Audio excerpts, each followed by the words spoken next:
আমার ছাগল আমি আগে কাটবো না পিছে কাটবো সেটা একান্তই আমার ব্যাপার, সেটা আমি দেখে নেব। তোমাকে জ্ঞান দিতে আসতে হবে না যে আমার ছাগলকে আমি কোন দিকে কাটবো।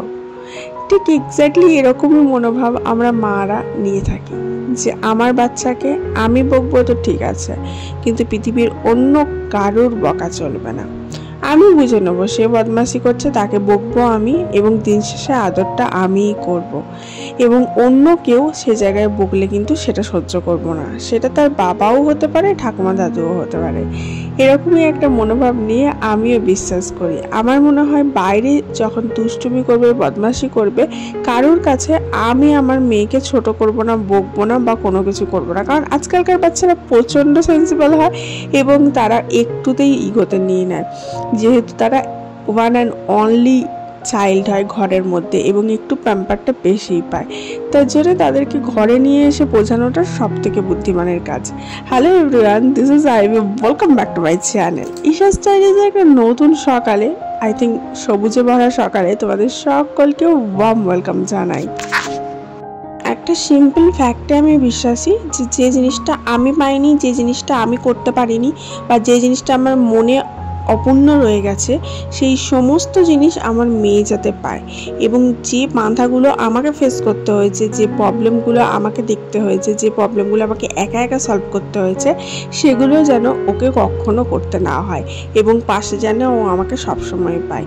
এই একটা রিজলিউশন আমি নিজেকে নিজে কথা দিয়েছিলাম যখন মা হয়েছিলাম, যে আমি এমন মা হয়ে দেখাবো যে অন্তত পক্ষে 1000 গুণ বেটার হব আমার নিজের মা বা আমার দেখা যে সমস্ত মায়েরা আছে তাদের সবার থেকে।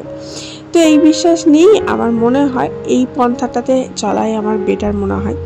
যে বাইরে যখন সবাই বলে এইটা করেছে, ও এটা দুষ্টুমি করেছে, তখন আমি বলি ঠিক আছে আমি দেখে নেব, নিয়ে ঘরে এসে ওকে আমি বকবো, বোঝাবো, যা করবো, কিন্তু বাইরে ওদের সামনে কিন্তু বলবো না। ওদের সামনে বললে কি হবে, যে তোমার বাচ্চার দিকে আঙুল তুলছে তার বারবারন্ত বেড়ে যাবে। সে এসে আবার দ্বিতীয়বার তোমার বাচ্চার ভুলগুলো তোমাকে এসে দেখাবে। হয়তো সে ভুল করেইনি, হয়তো তার ভুলের আয়ত্তার মধ্যেই পড়ে না সেই জিনিসটা, কিন্তু তবুও তোমাকে আঙুল দিয়ে দেখাবে, কারণ তাতে তার মজা লেগে যাবে। তাই লোককে মজা দেওয়ার থেকে নিজে বেটার কি হয় সেটা ভাবাটা অনেক বুদ্ধিমানের কাজ। এটা শুধু এই ক্ষেত্রে নয়, বাচ্চাদের ক্ষেত্রে নয়, সমস্ত ক্ষেত্রেই কিন্তু কার্যকরী।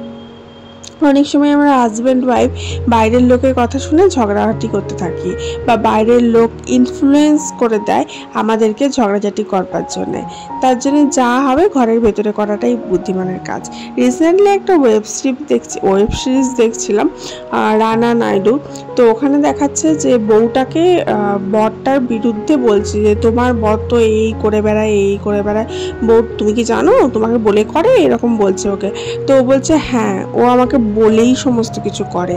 তার কারণ হচ্ছে একটা ম্যারেজের কি অফ সাকসেস এটাই যে যাতে দুটো মানুষের মধ্যে সম্পর্কের আয়নাটা ট্রান্সপারেন্ট থাকে, এটাই হচ্ছে কি অফ সাকসেস আমাদের সাকসেসফুল ম্যারেজের।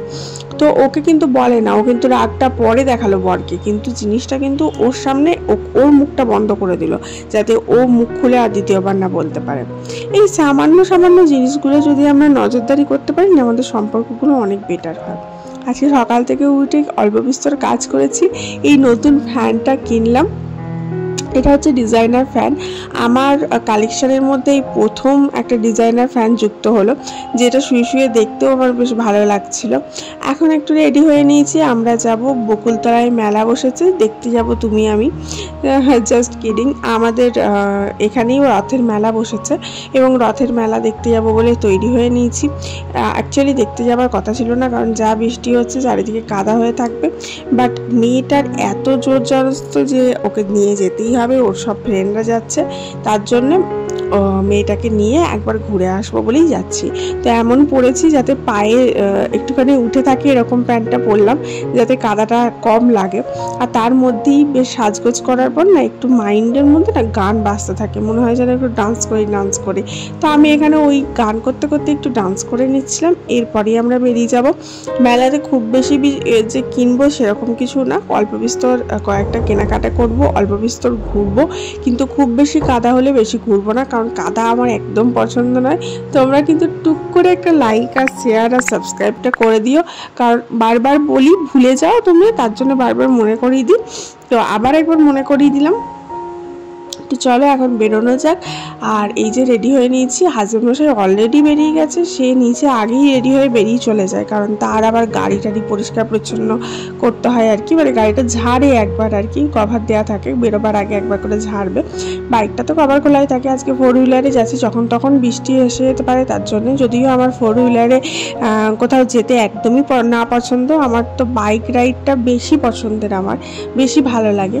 তো এই যে বেরিয়ে গেছি, সামনে যেহেতু আমি বসে পড়েছি আজকে, তাই ওনার মুখ ভার আমার মেয়ের, তো সেখানে বাবার সাথে ঝগড়া করছে, তুমি কেন মাকে সামনে বসতে বললে।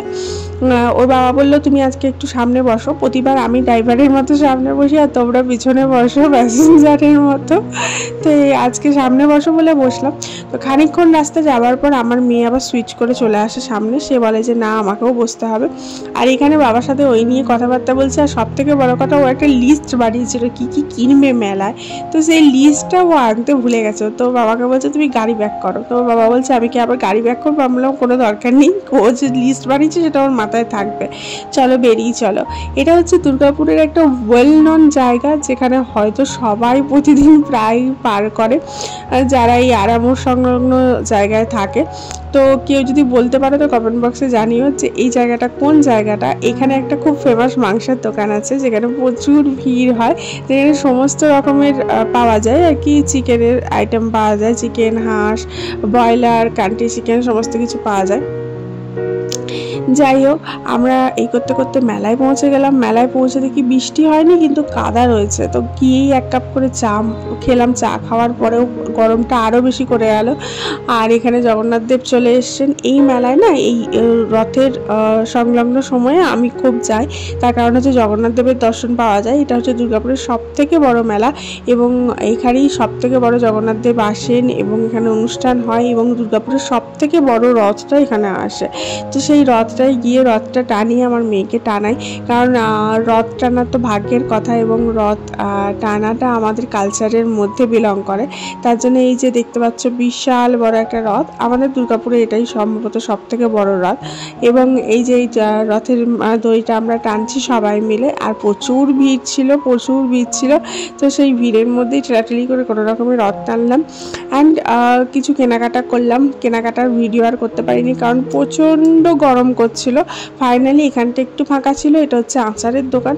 মেলা যাব আর আমার হাজব্যান্ড আচার কিনবে না সে তো হতেই পারে না, ওর তো আচার ফেভারিট, বিভিন্ন রকমের আচার টেস্ট করবে আর প্রচুর আচার কিনে নিয়ে আসবে। আচারগুলো বেশ ভালোই লাগে, খারাপ লাগে না মেলার আচার খেতে, জানি না কেন সামহাও ওরা কী দিয়ে তৈরি করে, আচারগুলো বিভৎস সুন্দর টেস্ট হয়। আর আমার ফেভারিট হচ্ছে জিলাপি, মেলা যাব আর জিলাপি খাবো না সেটা হতে পারে না। তবে আজ আসি, দেখা হচ্ছে কাল।